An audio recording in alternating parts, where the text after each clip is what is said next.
Hello and welcome to today's presentation. My name is Diane Okonski and I'm the president of the Icelandic National League of the United States, and I'm thrilled to have you with us today for our program. Before we get started, there's just a couple of things that I want to talk with you about. Number one is that as participants to the program, you are on mute, but we do want you to send in questions and things like that, utilizing the Q&A button within Zoom. Also, this program is being recorded and will be available in a couple of days through the INL US website. Also, I just want to take a minute to kind of highlight recent news about travel to Iceland. Last week, Iceland opened its borders to anyone who has completed their COVID vaccinations.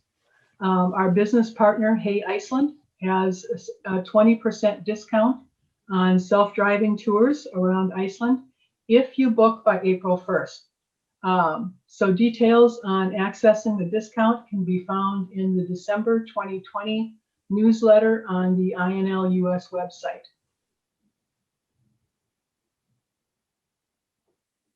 Iceland Air is also preparing to open up more departure cities from the US, so you won't have to go through Boston only. So today, we are thrilled to have with us Jonathan Wood, a practicing attorney and a student at the University of Iceland, or at the University of Akureyri. Jeannie Fox Intenza will be leading the interview and will introduce Jonathan in a minute, but allow me just a minute to introduce Jeannie. She is a descendant of Northeastern Icelanders who has been fortunate enough to visit Iceland on numerous occasions. She is a former Snorri Plus participant and is currently doing research with two faculty members at the University of Iceland for her doctoral dissertation at Hamline University in St. Paul, Minnesota. Jeannie also teaches at Hamline in nonprofit public policy and public administration. She makes her home in St. Paul with her husband, Matthew, and their very large Bernese mountain dog, Magnus. So Jeannie, I'll turn it over to you, and welcome to both of you. Thank you, Diane, and particular thanks to Jonathan for joining us today. And all of us watching, we know there are many things happening in Iceland right now, and I hope you've all seen video or still footage of the fissure lava coming through. And if you go to our Facebook page, the INL US Facebook page, you can see that if you haven't. But we're going to talk about some other things today, and I'm super excited to have Jonathan with us today. And Jonathan, I'll ask you to kind of walk through your background for your introduction, but I have to ask you first, knowing you're a practicing attorney from the southern state of Georgia in the US, how does one learn about polar law programs in Akureyri in Iceland? So tell us a little bit about where you've been and how you got to where you are today. All right, well, we only have the 1 hour, so I'll try not to, I could answer that with the full 1 hour, but first off, I just want to thank you guys for having me, and it's a pleasure to be here. But man, it's been quite a ride to get from Georgia, where I didn't see snow until I was 12, to get to Iceland, where it's kind of, I can't see snow, and it's almost impossible. But it really kind of came about in law school for me. I went to law school very much wanting to be an advocate, wanted to be a public defender.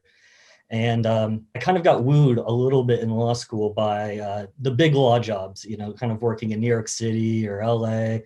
And I ended up working for a law firm in New York City for 4 years, doing like white collar litigation and complex commercial litigation, and just really wasn't satisfied with what I was doing work-wise. I just didn't feel like I was being an advocate. And I ended up just kind of exploring different options and I was looking at Europe because I was just, I don't know, I just felt like there was this escape. And I had been to Iceland for the first time in 2015. And just kind of on a whim, I was looking at programs in Iceland, whether master's or PhD, and I found this polar law program, and they really talked about human rights, environmental rights within the region, both the Arctic and Antarctic. And so I reached out to the coordinator. Her name is Rachel Johnston, and she's Scottish. And I was just kind of asking her what this was all about. So she sent me some materials and some articles that she had written.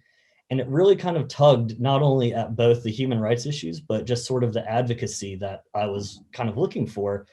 And at first it was just kind of a little bit of a whim, but the more and more I talked to her and the more and more I thought about it, I started to really fall in love with it.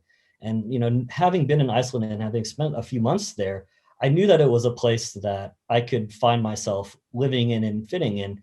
And when I decided to make the leap and come here, I just could not be more happy with the decision that I made. I mean, um, it's just to be here and learn about the Arctic in the Arctic is such a unique experience. And I think that's something that I'm very privileged to have. So, I mean, I don't know, I guess I kind of had the quarter life crisis and decided to lateral a little bit in careers, but it's been very much working out for me. And I'm very happy to be here.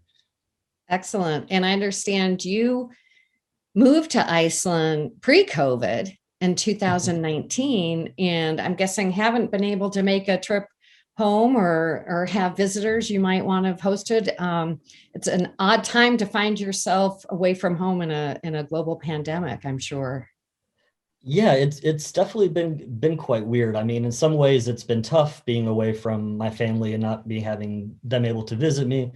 But in a lot of ways I've been very blessed. I mean, Iceland has been used, different media have used Iceland as a test case for the way to combat the vaccine. We were very lucky to have the founder of Decode Genetics is Icelandic, so we had testing very early on.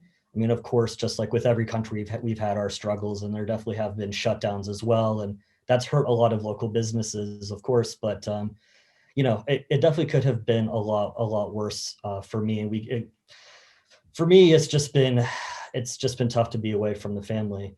But it has created a lot of unique opportunities. I mean, Iceland itself has been. We had what was called the Fear of the Gulf program, where we had like 5,000 Icelandic kroners to every person who had a social security number in Iceland to just be able to travel domestically, because not many Icelanders have seen all of their own country, where there are, of course, millions of tourists trying to get here all of the time. And it was really crazy to see a lot of people from like Reykjavik or other parts of the country come up to Akureyri and just be like, I had no idea that this, it was so beautiful up here.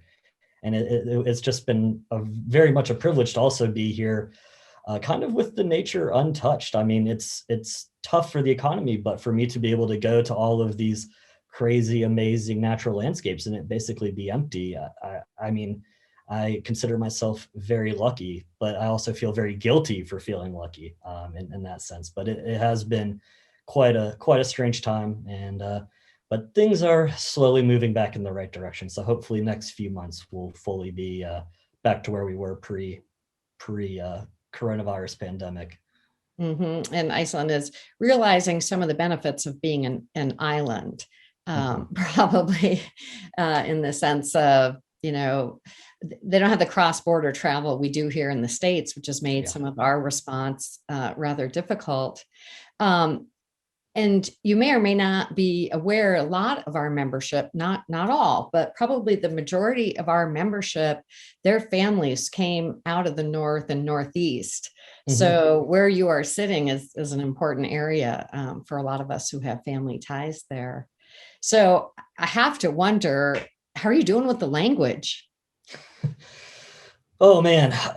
So I've been here about 2 years. I'm doing okay. A lot of my friends would tell you I'm doing awful. It's so hard. It is. I learned Russian in undergraduate, and I thought that was hard. And it's like, well, at least I only have to learn like 3 or 4 new letters. It can't be that bad.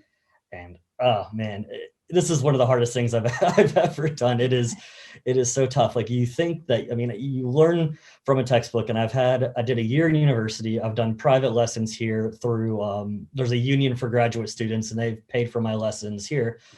And you go through like a 2-hour long conversation, like, using basic sentences, and you're like, I've got this, I'm doing so well. And then you just go to the grocery store and try. And then it's like, they're speaking it like 3 times faster than how you're learning it. And you're just like, I don't know anything.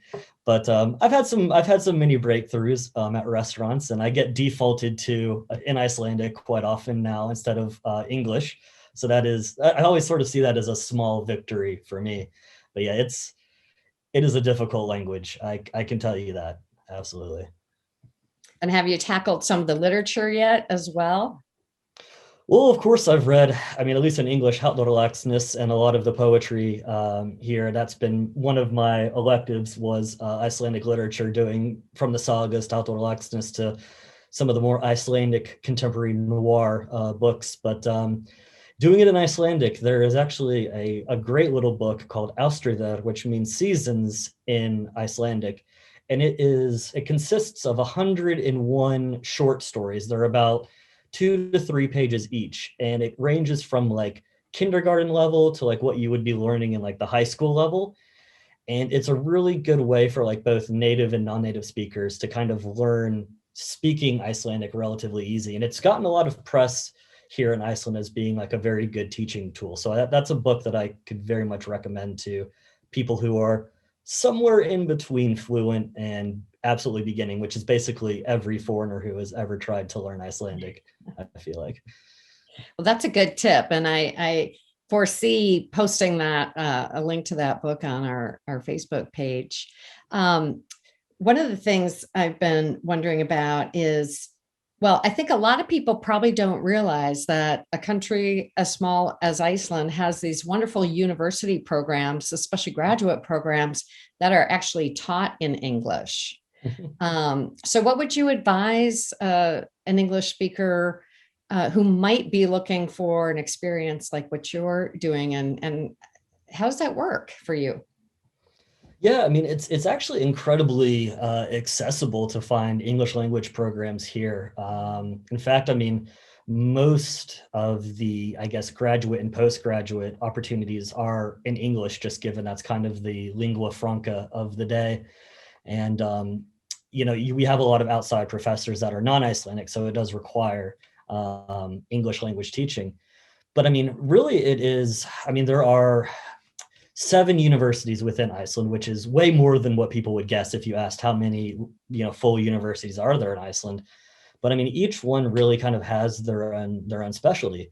And, I really looking at just the university websites, because they're all very much available in English. In fact, I mean, of course, there are some struggles with getting everything absolutely translated perfectly, but everything is there in English, providing all the documentation. Everyone you can talk to in any admissions office is basically fluent, and it's really just being able to find the program itself. And that's nothing more than a Google search away. I mean, University of Iceland is amazing with the, I mean, even undergraduate stuff. I mean, you can do like West Nordic Studies. I'm trying to start an Arctic Studies department as a PhD after I finish my LLM here. And that would be in English. We have officially a diploma program starting in the fall, and we're going to hopefully turn it into a master's. But here in Akureyri, we have the Polar Law program, which has been more and more successful. It started in 2002 and has really grown each and every cohort every 2 years. And then even the University of the Westfjords up in Ísafjörður has the Coastal Marine Management program, and that's also taught in English. So, I mean, if you're everything from environmental science to law to even just literature, you can do that in English here in Iceland.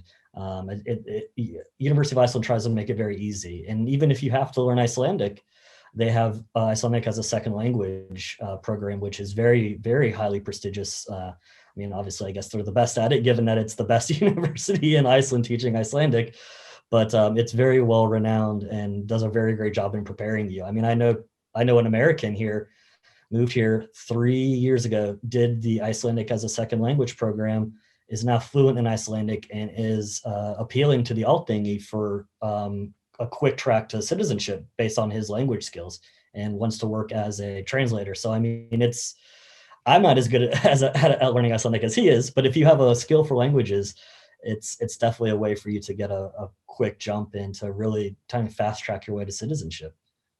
Excellent. And, I think another benefit that pandemic times have kind of opened up for us, even though some of us may not feel like they could, move to Iceland and take part in some of these programs, there's also many virtual events happening. I know later this week, I'm participating in an online conference that the University of Akureyri is hosting on the role of universities in democracy.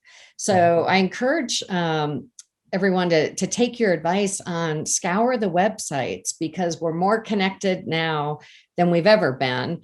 And this is a great way to learn from each other and to get to know some of our counterparts across the ocean there. Well, tell us a little bit about, as I understand how you describe the polar law program, it also includes these aspects of human rights and climate change and the intersections of, where the consequences lie with some of the things that are rapidly happening in our environment. So can you talk a little bit about your own kind of specific path in your studies and what you see moving forward? Sure. So my area has been, I feel like, very rapidly moving. I mean, as I've been currently writing my thesis, there have been several events that have happened that I've had to kind of pull up and change. So I'm writing right now about the free prior informed consent process of the extractive industries in southern Greenland, the mining there, and whether mining should go forward, and sort of whether international law is sort of a Western colonial perspective on an indigenous majority country, which Greenland are Inuit people that kind of span from Alaska across northern Canada into Greenland. And since I've been in Iceland, actually there was a very large report by the Foreign Ministry of Iceland, which was 174 pages long, about Icelandic Greenlandic cooperation, which really caused it was kind of under wraps for a year or so, and then they finally announced it. So it has been a huge development here. And I mean, Iceland being Greenland's closest neighbor, and Greenland also looking to Iceland for possible diversifying their economy, it's been quite a unique relationship to see develop as I'm writing about it. But in terms of the environmental impact, I mean, these determinations that we're making and just what we're seeing here in Iceland as soon as I moved here, it was about a month after Ökkut was declared dead, the glacier that was memorialized due to, man-made climate change, and sort of seeing these glaciers retreat as I've been here, and sort of seeing it having more extreme winters and summers, according to people when they're saying, 40 years ago, it was like this, and, now it's completely different. We are seeing people have to kind of change their lives. I mean, a lot of the fishermen, which is sort of the traditional staple of the Icelandic economy, there aren't as many cod as there were. I mean, there's now mackerel moving in and different kinds of fish moving in, and it's changing the livelihoods for a lot of traditional activities. Like agriculture has become more possible, new crops, and it's changing Icelandic society a little bit. And it really, these environmental issues become a human rights issue, especially with Iceland mostly being, all of their cities are right there on the coast. A rise in sea level would drastically affect the majority of cities and towns in Iceland. So, I mean, that's been really the thing for me, is being an advocate of climate change and wanting to learn about environmental law and how we can prevent climate change through the vehicle of the law. I think Iceland's a great case study, not only because are they trying to do things locally, but there is a lot of realities that are changing on the ground. You can sort of see it happening. And I think by doing polar law and seeing it happen in this region, we can sort of see into the future of what's going to happen in the global south. I mean, I feel like the Arctic, it's a terrible cliche, but it's like tip of the iceberg, so to speak, this is like sort of what the rest of the world will look like in 20, 25 years, depending on, the different models that we've seen. So it must feel like you're studying something in real time as it's changing literally beneath your feet. It's got to be an exciting moment to be there. But I sense the caution and concern in your voice about, the effects of this, not only on Iceland and the Icelandic people, but for the whole world. Yeah, no, I mean, absolutely. I mean, I see climate change as, the biggest threat to, I guess our civilization that we have. I mean, everyone, depending on their political beliefs, will have a different answer. But for me, it is climate change, and it's something that I think is preventable if we do it the right way. And it has been a really, really interesting thing, because, when we talk about climate change, Iceland will actually get colder. And people are kind of surprised when I tell them how warm it is in Iceland, just because it's because of the Gulf Stream. despite it being so far north. It's relatively mild. I mean, of course, like the weather changes every 15 minutes, and that's quite frustrating. You can never predict the weather more than 2 days out, and there is quite a lot of snow, but it never really gets that cold. I mean, it gets cold. I mean, but like, you guys are from Minnesota, so you guys know what real cold is. It doesn't get much worse than Minnesota here. But I mean, it's because of, if climate change changes, it could affect the jet stream and make Iceland even colder, which again affects everything from the fish to the livelihood that a lot of people have with the burgeoning agricultural sector. So it is a major thing here. Absolutely. And sitting there in Akureyri, I'm wondering, have you had the opportunity to take the boat or the short flight over to Grimsey and actually be in the one Arctic island within Iceland's borders? Yeah, well, I mean, depending on who wants to Facebook stalk me after this, one of my pictures is on the Arctic Ball in Grimsø, kind of doing like a meditation pose, and I did that. I guess this would have been last September before I did a guest semester at the University of Iceland as part of my master's in law program here. So the day before I left, we went to Grimsø, about 5 of us. And 4 of them were from Akureyri and had never been to Grimsø before. So it was a sort of like this locals kind of, again, seeing their own country kind of a thing. And we decided to take the boat because the flights weren't going. And it was a 3-hour journey. And they said that it was pretty smooth seas. And if that was smooth seas, I don't want to know what rough seas looked like. Because I mean, about three out of 5 of us were kind of holding on for dear life on the railings by the time we got into port at Grimsø. I was very happy to make it to land. Well, that instills in me. I have attempted to get to Grimsø before, but only by plane.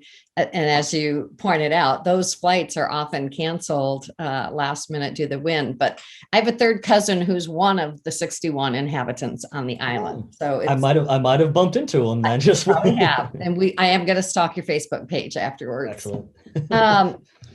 Let me take a pause for a minute from the environmental law, because you mentioned starting out as a public defender. And when I think about the difference in crime between the US and Iceland, in fact, one of my other cousins lives in Akureyri and recently retired from 30 years as one of the chief criminal investigators for all of Northeast Iceland, never saw a murder.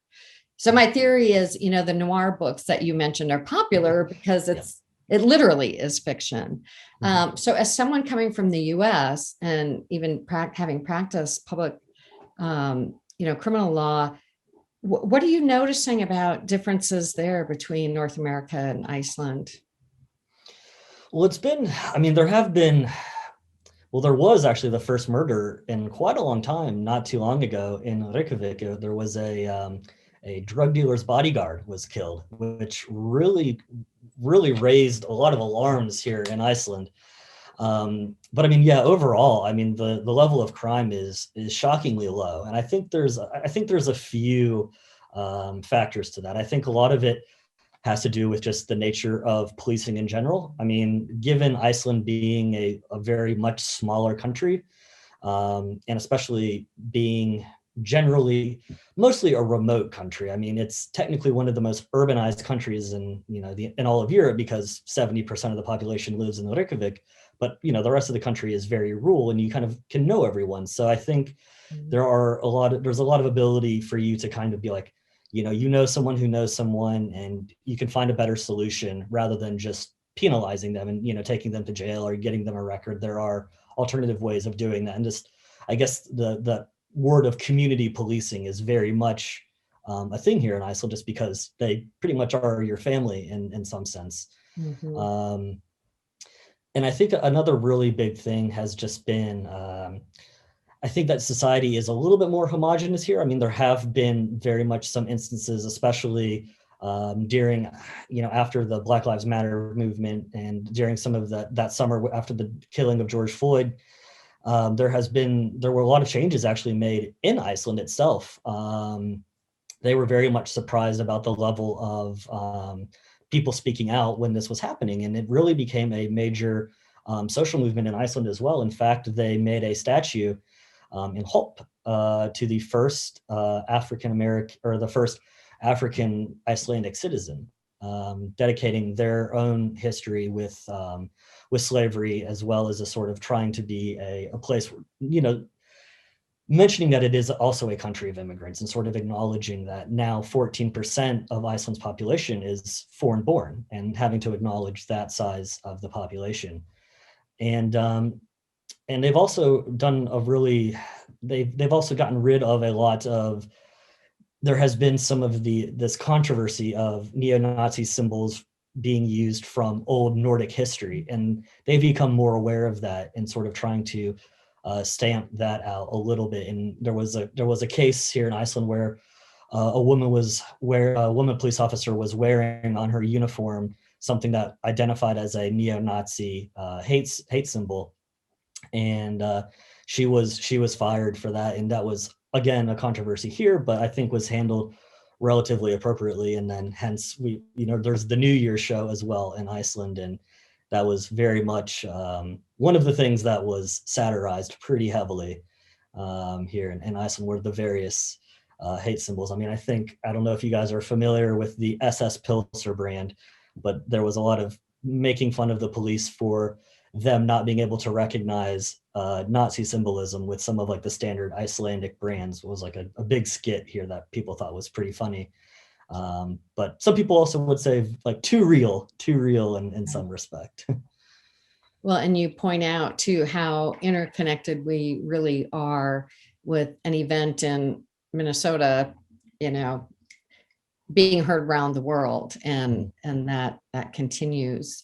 That brings, unless you have some questions you want to get in, Diane, that we're hearing, I'm going to take us back to some of the indigenous populations and differences.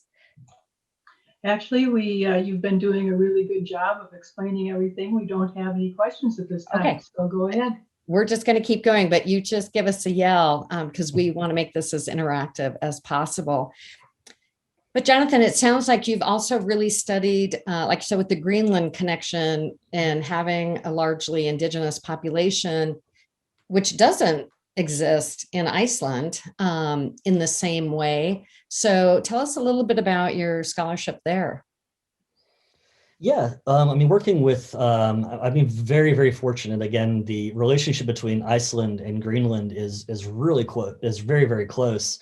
I mean, there is, of course, there's the Arctic Council that the US is a part of, as well as Iceland. In fact, Iceland has the chairmanship until May, and there's been a lot of talk as the senior Arctic officials had their final meeting. And what came out of that was actually a project that a lot of my friends have been working on, which is gender equality in the Arctic. The third phase got published and passed, which was a big step forward for gender equality here in not only in the Nordic region, but across the whole Arctic.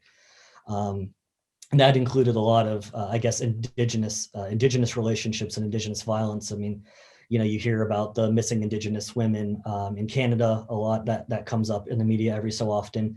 But the same sort of ills happen in Greenland as well. And through not only as a sub part of the Arctic Council, there's the West Nordic Council, which is the Faroe Islands, Iceland, and Greenland, where they kind of come together as former Danish colonies, and Iceland is sort of the big player in that room. But there has been a lot of cooperation there in terms of just what Iceland and Greenland do have in common.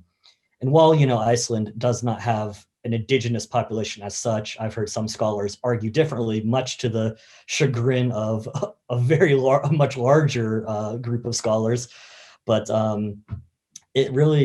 there are so many similarities between Iceland and Greenland in terms of just what they have to offer in terms of tourism, natural resources, and just, as a country itself. But at the same time, being of a completely different culture, being Inuit, and being under the Danish crown, there's still this very tense relationship. So in terms of me, I guess like the public defender in me, with only 4 million people living in the Arctic region and only 57,000 people living in Greenland, I'm always kind of wanting to advocate for the underdog a little bit, advocate for a region that isn't necessarily given a lot of voice in the capitals. I mean, Reykjavik is really the only capital that is part of the Arctic in terms of, and I guess in the Arctic Council's definition of the Arctic, of course, there's tons of different definitions of the Arctic. But I mean, it's being an advocate for this region, and especially for a country like, or a possible country, it's still technically a county, according to the Kingdom of Denmark, for Greenland has been great. And as part of that scholarship, I've worked very closely with the Greenlandic delegate to Iceland, Jakob Isbos Ethsen, and he's an amazing man, a lawyer by trade, specializes in fishery laws, but has been an amazing advocate for his country and really trying to bring Iceland and Greenland closer together, and very, very reachable. I mean, you guys can email the Greenlandic, just like the Greenlandic delegate in Reykjavik, and he will respond to most emails. I mean, he's an amazing man, and he basically built this delegation by himself. It was an empty, quite a large apartment, but I mean, still in an apartment complex. They have the full first floor to themselves, and he moved in here in 2018, and it was nothing, but he built, like, he ordered the stuff, put all the stuff together, catered his own first introduction, managed to get a couple of interns, found a Danish speaking secretary, and just established this whole thing by himself. And it's amazing what he has been able to do in 3 years, despite basically having to lose a year because of the pandemic. And will you get the chance to travel to Greenland, or have you already as part of this work? So yes, part of my thesis, I was actually supposed to be in Greenland right now. I was worried that I was going to be having to call you guys from Nuuk instead of Akureyri, but thankfully, well, not thankfully, but COVID has still posed, it's been very tough to get to Greenland. They're still very closed off. In fact, a good friend of mine, Malik Hansen, he actually he was an intern at the Greenlandic delegation. And to get back to Nuuk, he hopped on a cargo plane from Copenhagen that had to stop off in Reykjavik just to refuel. It was running low on fuel.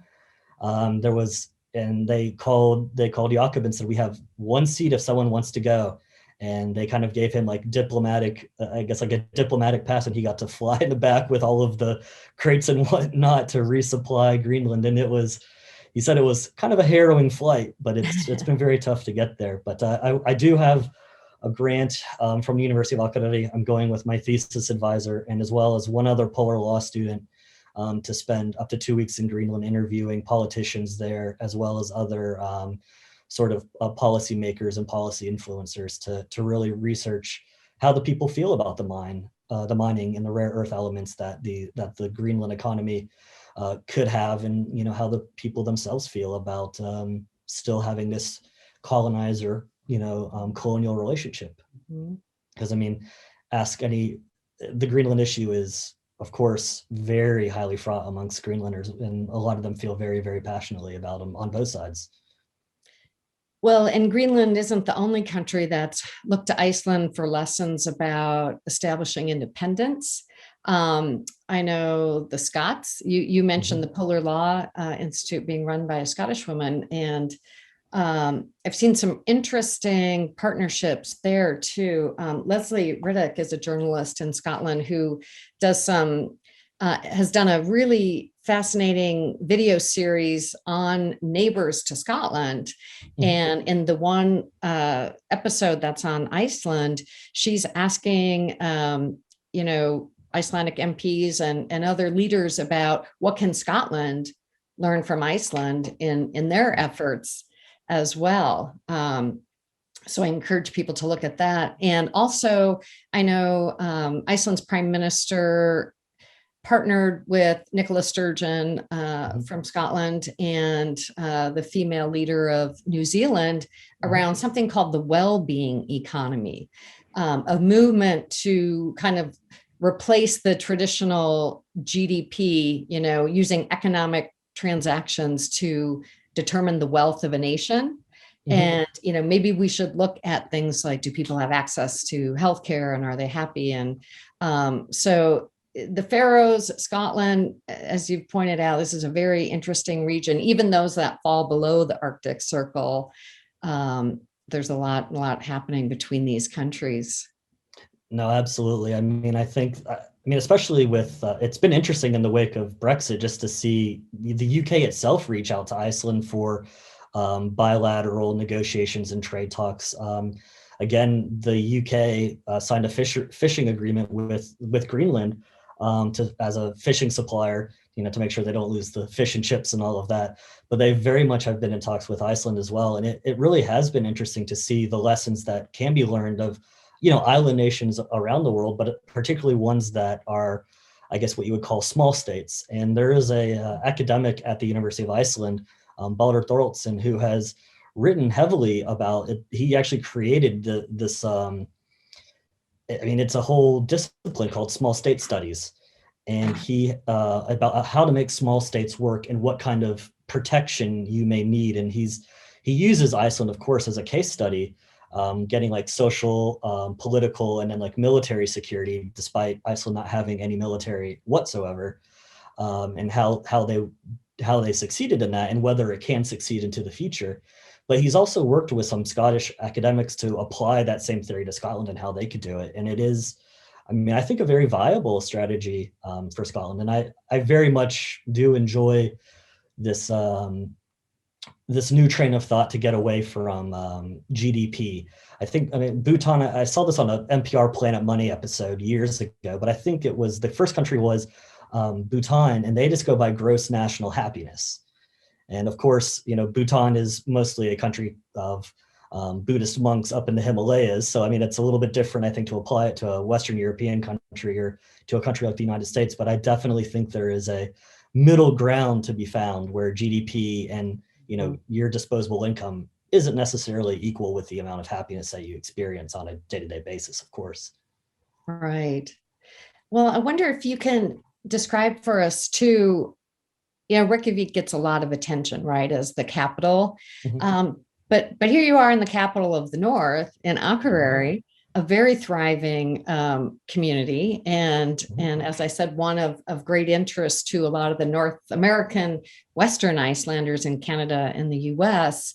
So when you look at Reykjavik and Akureyri, what are some of the differences? What are some of the similarities that you see?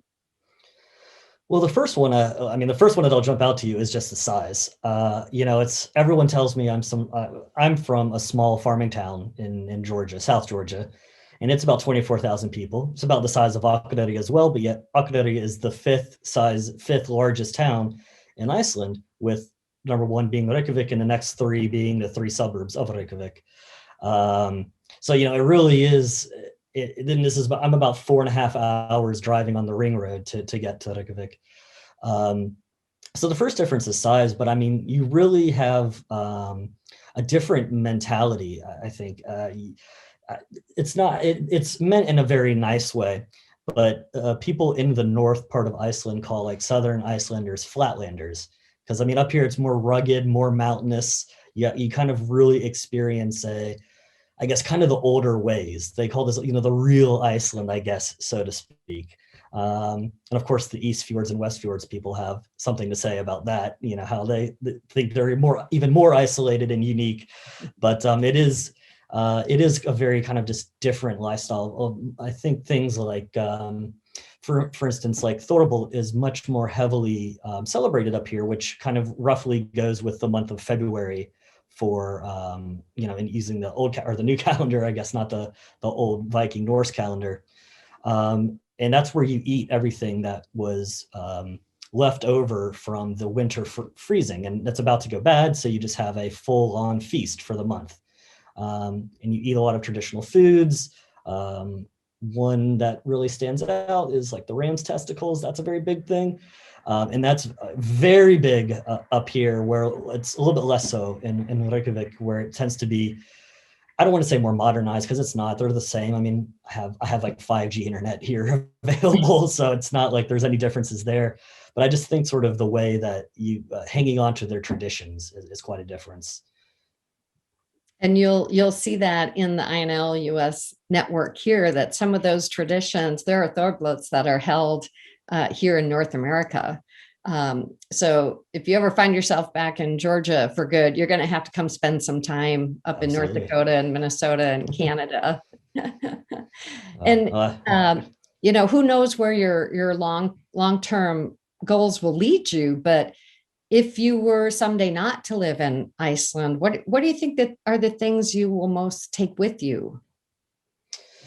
Oh man, that's a great question. um, I mean, for me, it's really just about, again, the privilege of being able to live abroad, but just sort of the cultural exchange that I've been able to have here. I mean, everyone is just so open. Of course, like you'll get this, you always hear that like, oh, American tourists are bad tourists and things like that. But when I came here and live here, I was very much just like welcomed with open arms by everybody. And it's just been amazing that the teaching opportunities that people will go out of their way just because you express so much interest in wanting to learn the language or just to learn about the culture and really care about the history of where you are. And I mean, just that warmth of the people and just how much they care about, their own, like their own futures. I mean, Icelanders are a very, very proud people, and they really want what's best, not only for the short term, but I mean, trying to think about their children and their children's children when it comes to a lot of issues that other countries don't necessarily think about. There are some issues. I mean, there's the federalist mentality, like it'll work out. And that kind of led to something like, the banking crisis of 2008. But, if you're sort of outside of the business realm, I think that the individual Icelander is very much thinking about how their grandkids are going to be. And I think that that's something that I really will take with me, is just sort of that long-term thinking about what's going to be best for the generations down the road, and really trying to make changes now to help them out. And we appreciate your work on that. Let me turn back to Diane to see if we have a few questions for Jonathan. Well, we do. And to build on the question you just asked, Jeannie, we have a question here as to what are your long-term plans? Do you expect to stay in Iceland, or if not, would you return to the US or move somewhere else within the European country or elsewhere? Yeah, so right now, my major goal is I'm waiting to hear back from a few different places, but my major goal would be to do a PhD in political science at the University of Iceland and help start their Arctic Studies department. There is an Australian professor there and two other Icelandic academic or Icelandic PhD students who are very much in the international relations side of things. And we were hoping to start up that department and turn it from a diploma program into a full-fledged master's program. And I'd love to stay and graduate from that and be in the field of academia. I hope that I can stay in Iceland for as long as they'll have me. I think it's just a question of if I can find a job, and I'm trying to make myself as valuable as possible. But if that doesn't pan out, I've applied to University of Alaska Fairbanks, as well as some other, like Tromsø University in Norway. So I'm definitely going to always be an advocate for the Arctic. And as long as I can be in the Arctic, advocating for the Arctic, I think that I will find myself in a very happy place. Okay. And speaking of the Arctic, another question has come in about the climate change and how that has impacted the Icelandic people and the environment. You touched on it a bit. Can you expand on it a little bit more? Sure. So it seems like what I have been told, I mean, I've only been here since 2019, so it's not like I can give you the on the ground details, but talking to like my friends' parents and some of my colleagues who are older, like there's a woman in my class, Arna Gattarsdottir, and she's 55 and she's lived everywhere from Seattle, Vancouver Island, Russia, was born in the East Fjords, and now lives back in Akureyri. And since she was a kid, that's just that the seasons for them have become, I guess, more and more extreme. Winter starts earlier. It's different in Reykjavik compared to Akureyri, but in Akureyri, you usually get your first snow early November, and that's when it usually starts sticking. But we've had blizzards in mid-October now, even moving up a little bit earlier. And they stay later. I mean, right now it's 12 degrees Celsius outside, which is scary warm. We're breaking records. But I mean, last Easter was a blizzard, but it's that unpredictability. Mm-hmm. And I think the major thing though has been the animal habitats. I think the things, cod especially migrating farther north and more invasive species has hurt some industries in Iceland. But even like bird migration routes. I mean, a traditional food here for Christmas is the ptarmigan bird, and those have become more and more rare because they need to go farther and farther north. So they actually don't come into Iceland as much, and it's affected areas of high biodiversity like Lake Mývatn, which is in the northeast, because that's the most highly biodiverse area of all Iceland, and arguably in a lot of Europe. And there are a lot of unique species, and those numbers unfortunately have been dwindling. Not only due to climate change, but of course there have been some development issues as well, which has been large debates inside of Iceland as to whether certain industries should develop in that region or not. Okay. And what kind of policies or regulations are currently underway within Iceland to proactively address the climate changing and the impacts on the industries and on the people? Yeah, so the really big thing is Iceland is has a plan to phase out all, I guess, gas vehicles by 2030. So it's what has been really interesting for me, and that's on the national scale. I mean, I can talk about specifically Akureyri because I actually had to go to the Model Northern Forum and talk about climate change representing the municipality of Akureyri, which is as they're a member of this Northern Forum, which is another sort of Arctic governance model. But Katrin Jakobsdottir, the prime minister, has come out with a really aggressive plan to try to phase out a lot of man-made climate change with getting rid of motor vehicles that run on benzene or gasoline by 2030. A lot of it has also been buses that are running on methane. Even in Akureyri, we have only buses that run on methane, and just like it's very odd to see. I mean, especially as an American, to just see like Tesla charging stations next to like a dilapidated barn. You kind of have this like this bucolic landscape with like snow-covered mountains in the back and this old 1800s farmhouse, and then it's like there's a Tesla charger or like an electric charging station next to it. It's this weird mix of the modern and the old, and they've really been trying to develop the infrastructure on that.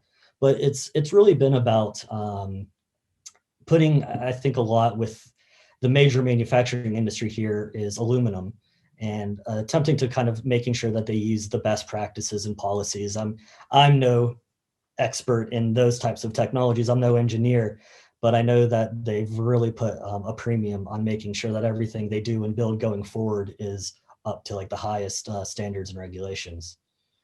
But I know that I drive, like right now I drive a 99 Toyota Avensis. It's a cheap car that I thought would be dead by now. It's almost lived 2 years, which I did not expect. But every year I think it's not going to pass the inspection. It's too old, it's too crappy, but somehow it squeaks through. But I think next year will probably be the year it doesn't make it. It'll just be too dirty.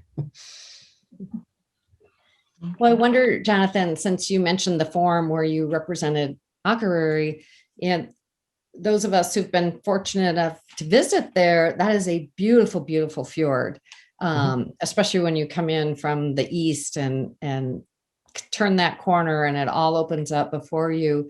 So what are they specifically thinking about?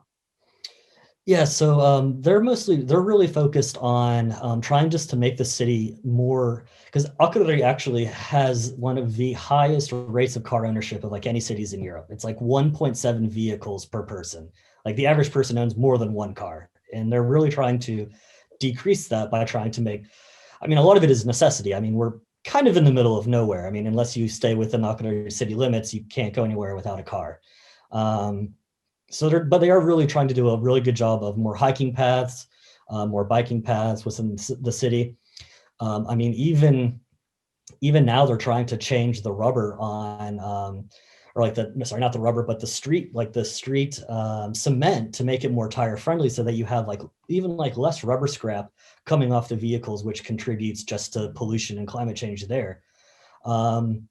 And they actually have instituted I'll have to find the graph and send it to you so you guys may be able to post the image, but they even have taken a way to get the sewage from each household going into like the sewer treatment plant, and then use that as like a compost for the farms around, like outside in the valley around Eyjafjörður, outside of the city of Akureyri, to use it as sort of free compost to kind of keep sort of just keep the farms more viable around here and to make them actually be able to grow more, and then use that leftover farming, that methane, to run the buses and kind of have it to be a continuous green kind of economy to make sure nothing goes to waste.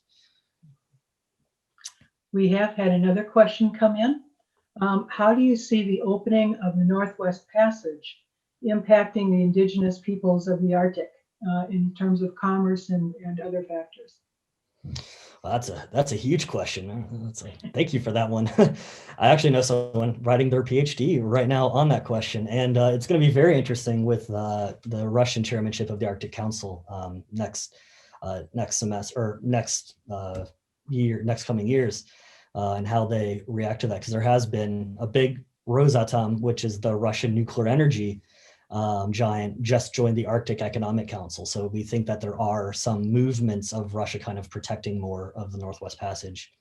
And we've seen, I guess it was I believe it was a Chinese vessel that carried from the Yamal LNG plant back to China. And it's sort of now this higher usage of the Northwest Passage, even though it's not as high as leaders in Russia want it to be at this point.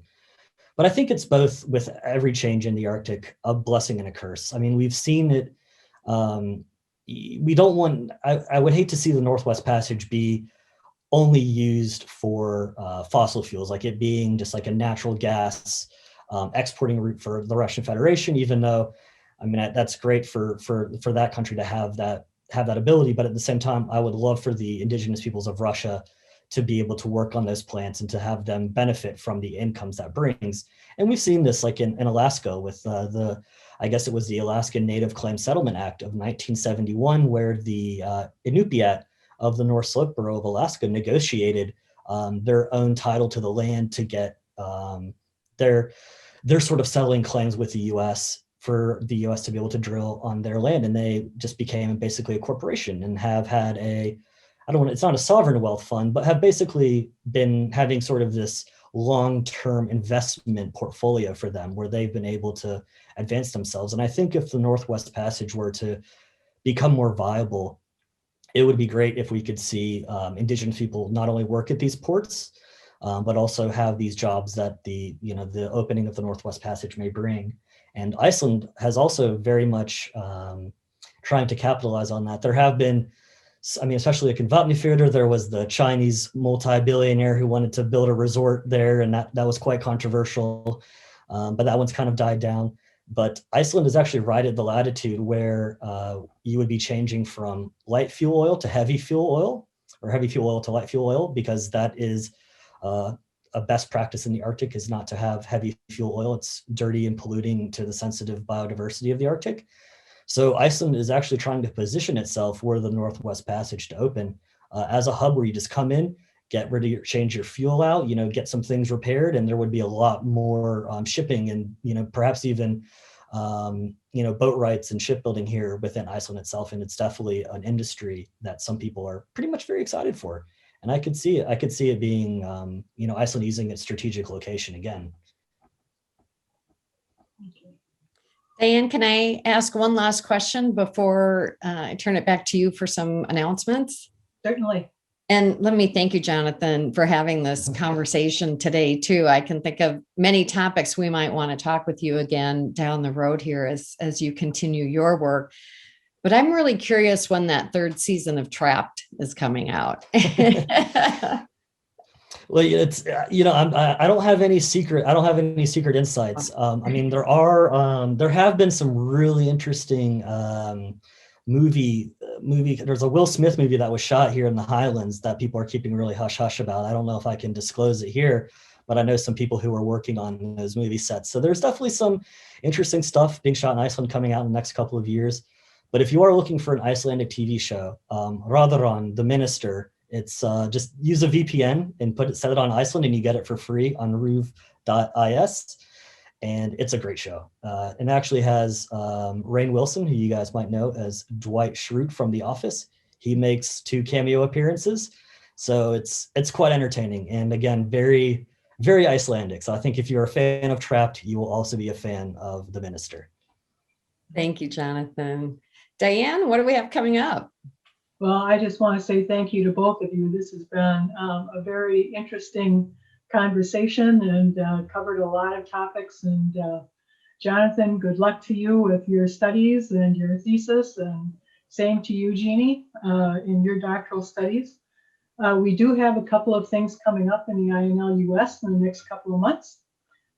We have a webinar on April 14th at 3 o'clock in the afternoon Central Time with Caitlin Parsons from the Fragile Heritage Project at the Arntje Magnuson Institute in Reykjavik, joining us to talk about that program.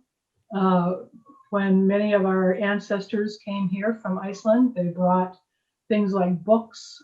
They wrote letters back and forth. Some kept diaries or documented day-to-day life. And the Fragile Heritage Project is really trying to focus on preserving those documents and locating them so that people know that they exist. And Caitlin is going to talk with us about how we can help in that project. In May, again, that is Wednesday, April 14th at 3 o'clock Central Time. And in May, we don't have a date or time established yet, but we will be having a program on the Icelandic horse industry in the United States. Nancy Marie Brown, who many of you know as an author, is also an avid horse enthusiast, and she will be interviewed by an equally enthusiastic horse lover named Carrie Kozubel from California. So stay tuned for that date and time, and we will announce that once we get everything finalized. But again, Jeannie and Jonathan, thank you so much for your time and your insights. And again, thank you to everybody who participated today for joining us. Thank you so much, and bye-bye. Thank you guys for having me. It was an absolute pleasure.